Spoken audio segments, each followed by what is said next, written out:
AQShning eng sirli birinchi xonimi Melaniya Tramp. Nega u sirli xonim nomini olgan? U prezident Donald Trampning xotini, lekin ko'pchilik bilmaydigan bir fakt. 200 yil ichida AQShda tug'ilmagan ilk immigrant birinchi xonimdir. U 1970-yilda Yevropaning kichik bir davlati Sloveniyada tavallud topgan. Oddiy bir oilada tug'ilgan Melaniya bolaligidagi model bo'lish orzusini 16 yoshida boshlagan. Hatto ancha yillar Parijda ishlagan.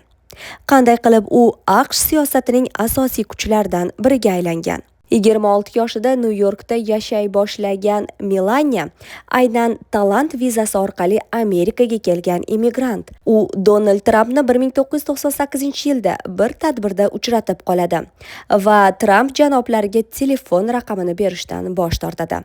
Tramp esa bo'sh kelmaydi va shu tariqa u biznesmenning 3-rafiqasiga aylanadi.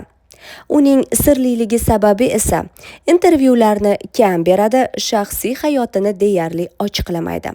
Melaniyada boshqa birinchi xonimlarda uchramaydigan bir holat. U 5 ta tilda bemalol gaplasha oladi. Ular ingliz, slavyan, serb, fransuz va nemis tillaridir. Ko'pchilik amerikaliklardan farqli ravishda u feministka emas.